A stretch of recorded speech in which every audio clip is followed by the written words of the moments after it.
What is one of the best things pastors can do to strengthen the marriages in their churches? Dr. Greg Smalley is our guest this week with the best ways pastors can build into every marriage in their congregation. It's all in episode 86 of the Church Leaders Podcast. Welcome to the Church Leaders Podcast, where we're helping you lead better every day. And now here's your host, podcasting from scenic Colorado Springs, Colorado, Andrew Hess. Well, thanks for tuning in to episode 86 of the Church Leaders Podcast. I'm Andrew Hess, your host, and this week we're talking with Dr. Greg Smalley.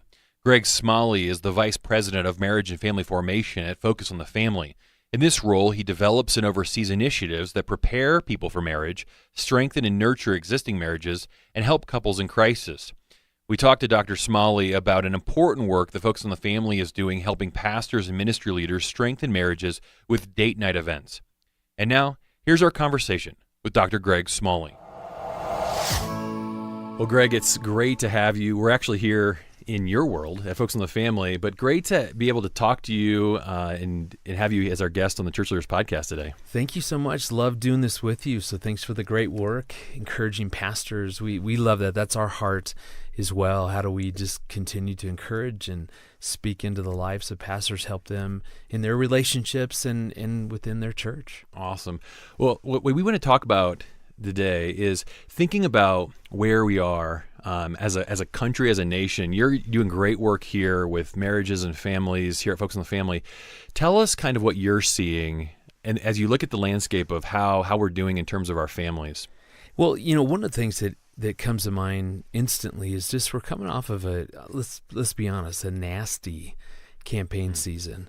And I always hate that particular season just because of all the commercials and the debates and just that there's often a lot of negativity, but you know, this year especially, just a lot of negativity, a lot of dishonor, a lot of devaluing. It's created just a ripple effect throughout our culture, and I think that's definitely bled into just the feeling of our country, which impacts our families, impacts a marriage, and we're just seeing, it feels like just a lot more hostility this year, a lot less patience, a lot of division, a lot of disconnection, a lot of family feuds.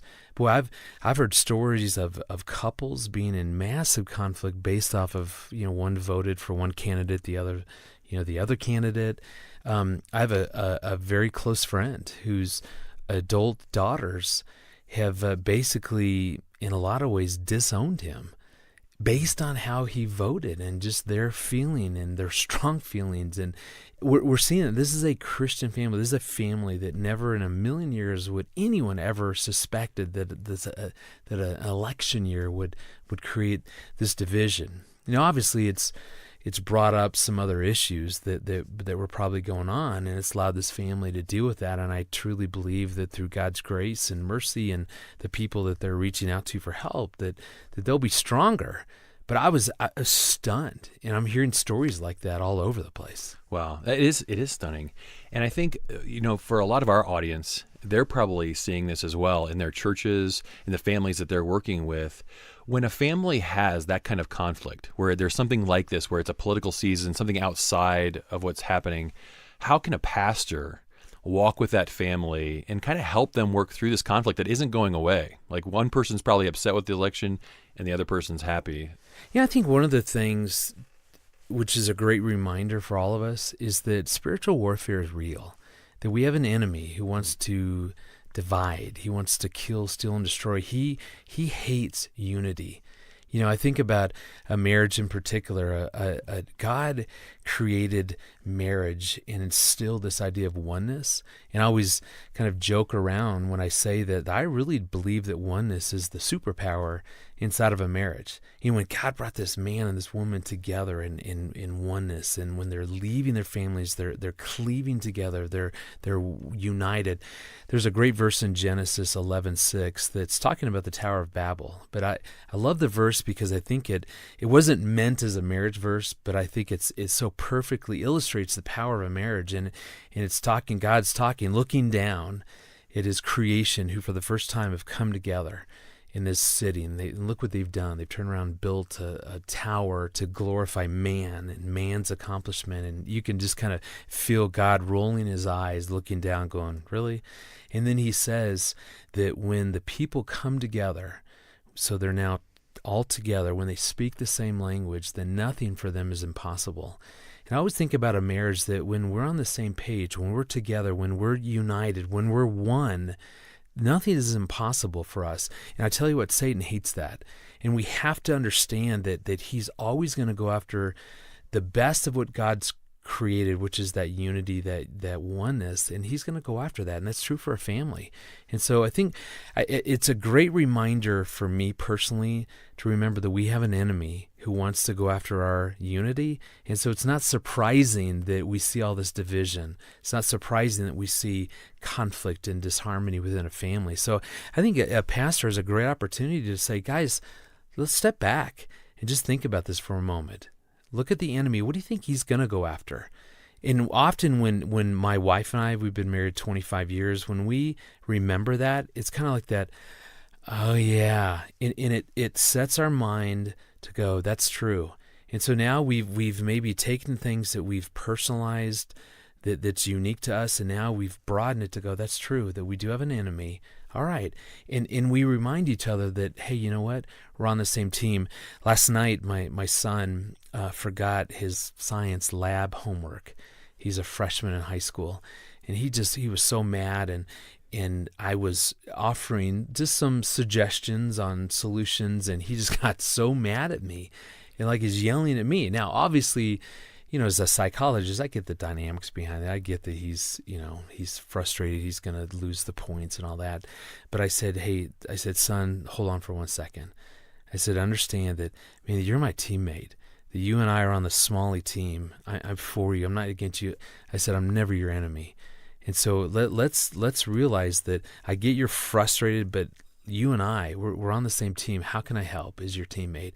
And what was so cool is that instantly shifted our perspective and his perspective.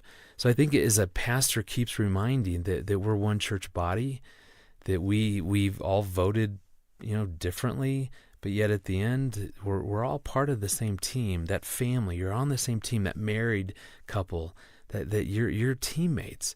And I think that's first and foremost such a powerful reminder. Yeah.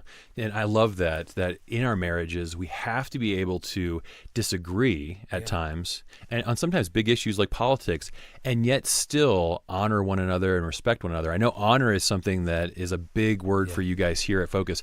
Tell us about how honoring each other has been kind of a focus. Yeah, well, last March, I lost my father. So Gary Smalley passed away, now is in heaven. Love that thought. Miss him. It's hard.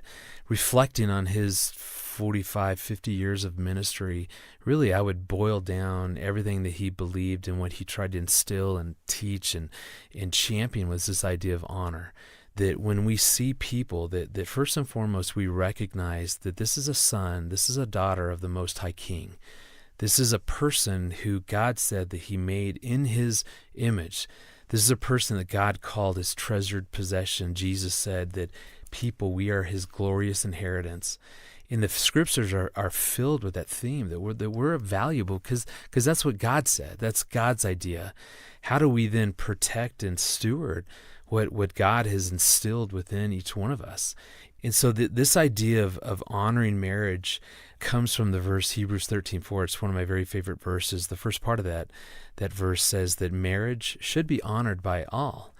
And it's not just saying that married couples are responsible for honoring marriage. It's actually saying all of us. That means as pastors, that means as a church body, that means as singles, that means even as children. How are we all honoring this thing, this amazing, beautiful gift that God created, gave to us, his idea, marriage, his idea?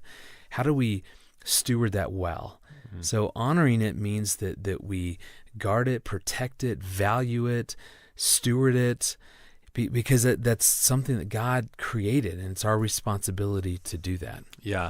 I think for a lot of people, you hear the word honor and you think, how am I doing in that? Yeah. Like if you asked a lot of, especially us guys, I think if you asked, how are you doing in that? A lot of us would probably be like, I don't know. Yeah.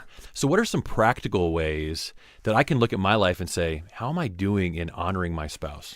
Yeah, one of my very favorite stories, it's of my parents, and they got into a huge fight this one time for Thanksgiving. And my wife, my family was there. It was really awkward. I mean, my parents, here are the marriage experts. They're in this huge, massive fight. Well, they go off in different directions. My dad ends up in his office. So I knocked on his door. I was just going to go in and, how you doing? You want to talk? And so I knocked on the door. Who is it? And it's Greg. And my father, you just hear this, ugh. I was like, love you too, Dad.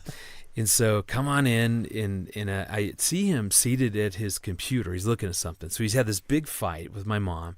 Now he's on the computer. I assume he's checking the weather, perusing the internet, whatever he's doing. And as I made my way around, I was just going to put my hand on his shoulder. Hey, love you. Can I pray with you? Whatever. And I see what he's looking at. He's not online. He's actually pulled up a Word document. And in the top of the document, my mom's name is Norma. It said, why Norma is so valuable. And I remember thinking, what on earth? And I said, Dad, what are you looking at there? And he said, oh, don't worry about it. No, this is cool. What is this? He said, a number of years ago, he goes, I was one day thinking about your mom, just thinking about some of my favorite things about her, things that I value, things that I cherish about her. So I just wrote them down, put them on the computer, and he goes, honestly, over the years, I've just added to the list when I think of something new. Andrew, I'm telling you, there were hundreds of little words and phrases about my mom. And I said, Dad, I love that idea. That's really cool. But I said, why are you looking at that now? Like, you guys are fighting. Like, aren't you mad at her? And he goes, oh, I can't stand her. And I said, well, yeah, exactly. I said, so what? Help me to understand. And basically what he said was this. I'll never forget it. He said, son, I've learned over the years that when I'm mad at your mom, I've got choices. For many years, I would come to my office like this, and I'd sit and stew. I'd think about how terrible she is and what she did and had no right and blah, blah, blah. He said I just would stay mad at her for a long time. He goes, what I've actually learned to do, and I don't like to do this, but I make myself open this document up. So I just start to read down through the list. He goes, I get to the first couple, and I'm mad at her, and I'll think, why did I write that? I'm erasing that one.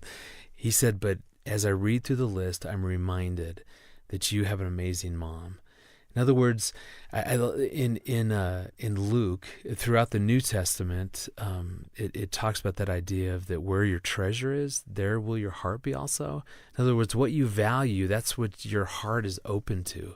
That's where your heart's committed. And so for my father, that's really how he was living out that verse. A way that he was honoring and protecting his marriage was to remind himself of what's true about my mom. Because and I think that's a big part of grace, this unmerited favor that God's done for us, that's a real simple way even, not only is it honoring to our marriage, but I think it's a part of grace. It's when we choose to remember who our spouse really is instead of maybe how they're showing up in the moment. So, whatever my mom was doing that got him so mad, is that really who she is, or is that just what she was doing in that moment? And I think grace, honor means that we remember, no, what's true about my mom was that whole list of things. It reminds me of remember the story of Gideon. Remember when the angel of the Lord first appeared and sees Gideon hiding wheat as this little wimp, basically up in the mountains. What does he say? He calls him a mighty warrior. In other words, he saw and chose to focus on what was true about Gideon, not necessarily what Gideon was doing in that moment. And I think that's the power, that one way that we can honor our marriage then is to notice and look for what is it about our spouse that makes him or her so valuable. I love that, because I think a lot of times when we have these moments of conflict, when we're frustrated, our mind is focused on those things. Yeah. And the thinking is usually, well, I need to stop thinking that way. But what you're talking about is actually replacing those negative thoughts with the thankfulness and the positivity that is there. Yeah. And so I just love that practice. I think it's simple, but yet profound. What's Philippians 4:8? I mean, what are we told to focus on? What is true? What is right? What is in what's true always about our spouse is that they've got amazing redeemable qualities because God has placed that within them. Even those moments that I really am so hurt by Erin, or mad at her, frustrated with her, irritated by her little quirks, like she loves to have our bed made every day. Yeah, my wife likes that too. I hate that. I again think it's the dumbest thing. And the worst part is like if somehow like maybe we take a nap in the evening or just lay down on her bed, kind of mess it up a little bit, she will literally have me make it 2 hours before we're going to get back into it. It drives me to the brink of insanity. That little irritation. So what do I choose to focus on? That, or do I choose to remember that, man, she's an amazing mom. She's a mama bear. She's so loyal. She's got such a fun personality. She's so outgoing. I mean, it's our choice to cherish someone. Paul is clear about this, talking to husbands and wives in Ephesians 5:29, where it says that no one ever hated his own body, but nourishes it and cherishes it. And so this is the cherishing part. If you want to honor your marriage, especially within this turbulent, crazy, nasty campaign season where we're not looking for the best in others, we're looking for, how they voted and how we disagree. Or, my son, we are huge, college football fans. So, all the debating and the arguing and the division of who should be in. I mean, even that simple thing, there's a lot going on right now that's dividing us. In that mindset of, wait a minute. First of all, you're a valuable person because God created you that way. Now, it's my job to figure out what it is about you, what it is about my son, my wife, my daughters, and that's what we're trying to do. Honoring Marriage 2017 is our campaign this year. And so what we're trying to do is to encourage churches to over that sort of leading up to Valentine's weekend, at that Valentine's season, make that one of your focuses, because our country needs this. Our families need this. Our marriages need that tweak right now. Stepping back, going, hey, we have an enemy who wants us to see each other in these horrible ways, but instead we can instill this value of going, no.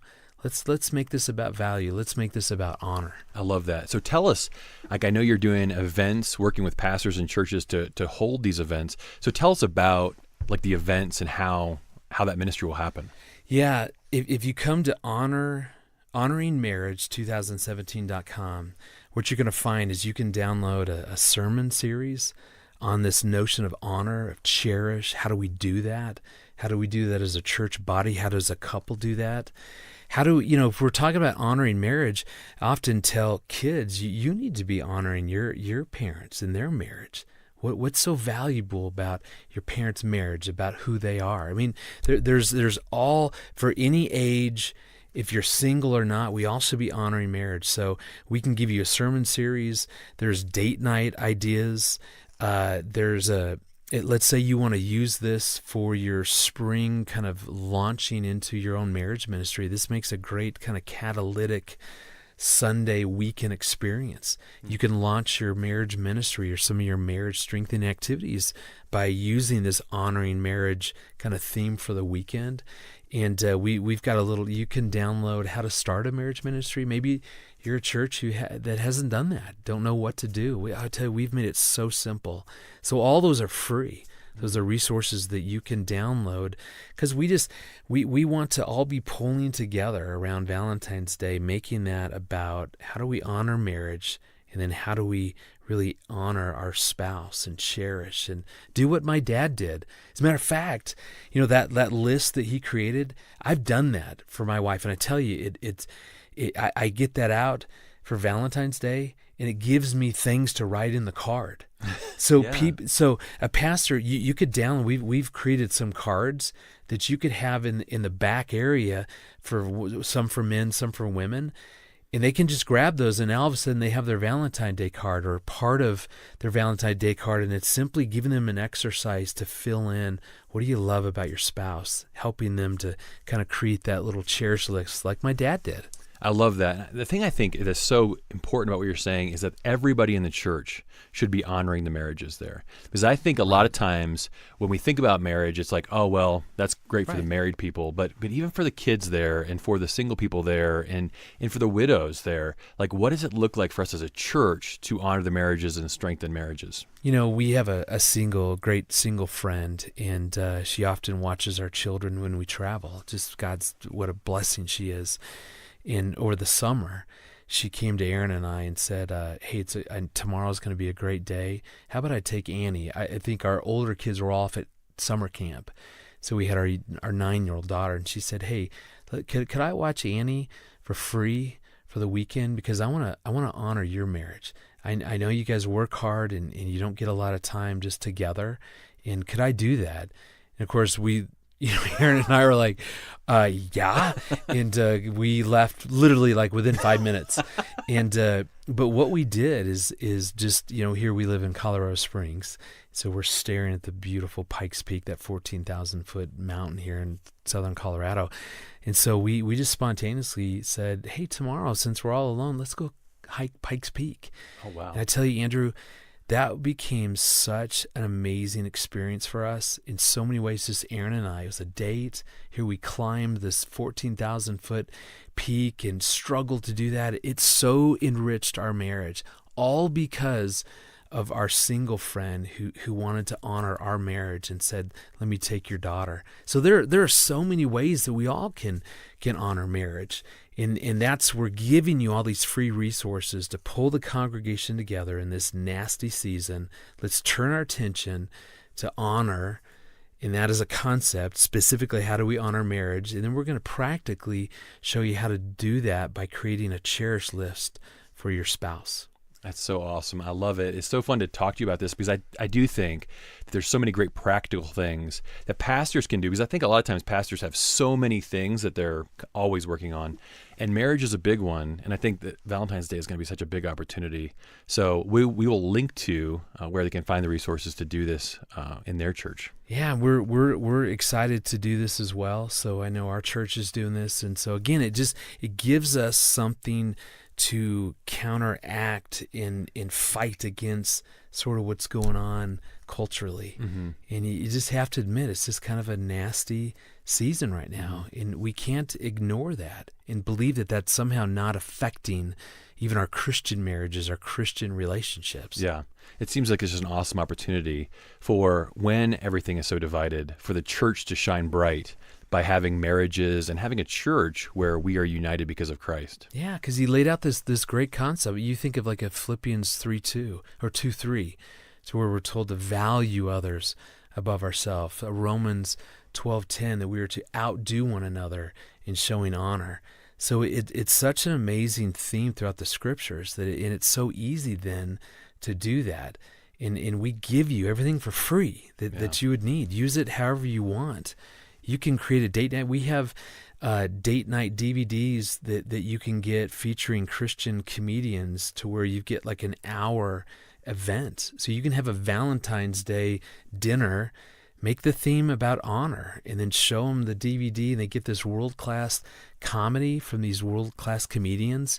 Again, you can get all that stuff right there in Honoring Marriage 2017. Yeah, and I've seen a lot of those, and they are hilarious. They really are. This is like good stuff. Yeah, it's been fun.